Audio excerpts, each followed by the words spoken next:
দূরে কাছে যে যেখানে আছেন শব্দের জগতের সব বন্ধুকে বরুণ দাসের আন্তরিক প্রীতির শুভেচ্ছা আর এক লাশ ভালোবাসা। সুরে কথায় মালা গাঁথায় ভবা প্রণাম জানাতে আসা, সুরে কথায় মালা গাঁথায় আত্মা পিঠে আজকে আসা। সবার মনে উঠবে ফুটে সবার প্রতি ভালোবাসা। ভ্রমণ যেমন আসে ছুটে সত্য ফোটা ফুলের টানে, ঠিক তেমনই এলাম আমি সুর সাথীদের আকর্ষণে। সুরের শ্রোতার ভরলে হৃদয় সেই তো পূজা উপচার, চাই না উপহারের ডালি, ভালোবাসা চাই সবার, ভালোবাসা চাই সবার। বন্ধুরা, ভবা পাগলা এমন একটি নাম যে নামটি উচ্চারণ করলে আমরা শিহরিত হই।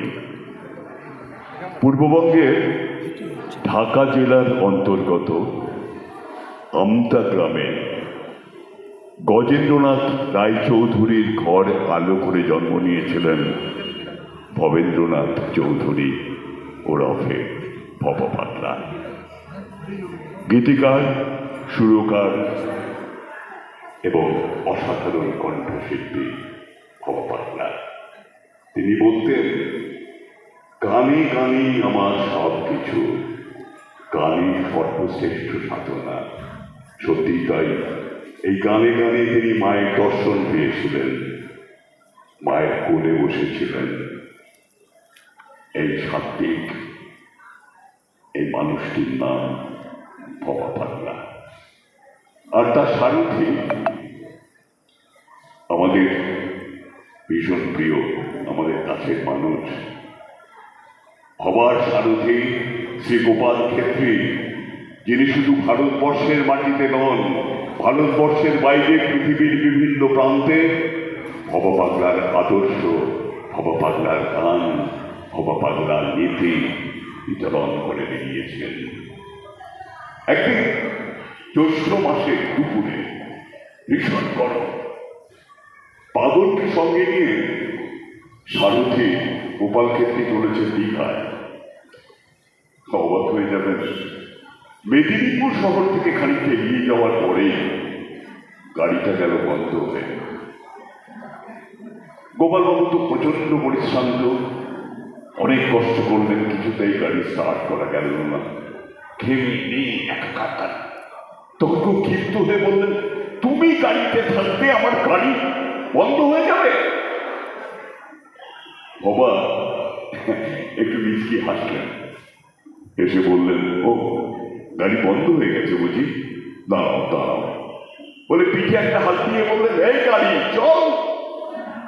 বিশ্বাস করুন, সেই অলৌকিক ঘটনা ঘটল, সঙ্গে সঙ্গে গাড়ি স্টার্ট হলো।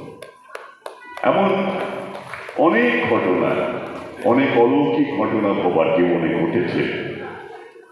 আপনারা জন্মান্তরে তারা বিশ্বাস করেন কিনা জানি না, অনেকে বলতে শোনা যায় এবং এটা প্রমাণিত সত্য, ভবা পাগলা আগের জন্মে রামপ্রসাদ ছিলেন। হ্যাঁ, আমি একটি গ্রন্থ থেকে পেয়েছি, মা মারা যাবার ঠিক 1 বছর পরে তিনি কলকাতায় এলেন, 4 নম্বর শোভাবাজার স্ট্রিটের বাড়িতে। এক ভক্ত, তিনি কাউকে ভক্ত বলতেন না, তিনি সবাইকে বন্ধু বলতেন এবং কাউকে তুমি বলতেন না, সকলকে আপন করে তুমি বলতেন। তো সেই বাড়িতে খুব গান বাজনা শুরু হলো। হঠাৎ রাত্রি 11টার সময় বাবা বললেন, শোনো, কাল সকালে তোমরা আমার সঙ্গে এক জায়গায় যাবে। সবাই বলল, কোথায় যাবে কিনা বলো? পেছন থেকে বিজু বলল, পাগল আমি কিন্তু যাবো, আমার বাদ দিয়ে যাইব না, আমি যাবো তোমাদের লগে, যেখানেই যান না কেন আমি কিন্তু যাবো। বাবা বলল, অগল্ডি যাইব, অগল্ডি যাইব, তুমি বাধা দিবা কেন? তুমিও যাইবা, আমিও যাইবো, এখানে যারা আছে তারা সবাই যাইব, যাইবা তো? সবাই একসঙ্গে বললো, যাবো, কিন্তু কোথায় যাবো? তো বলে শোনো, কাল সকালবেলা সবাই 5টা থেকে 5:30টার মধ্যে শিয়ালদা স্টেশনে এসে হাজির হবে। বললো শিয়ালদা? বলা হ্যাঁ। সবাই কথা রেখে শিয়ালদা স্টেশনে এসে হাজির হলো। হাজির হলেন, নিজের পকেট থেকে পয়সা দিলেন, দিয়ে বললেন নাও, হালি শহরের টিকিট কাটো।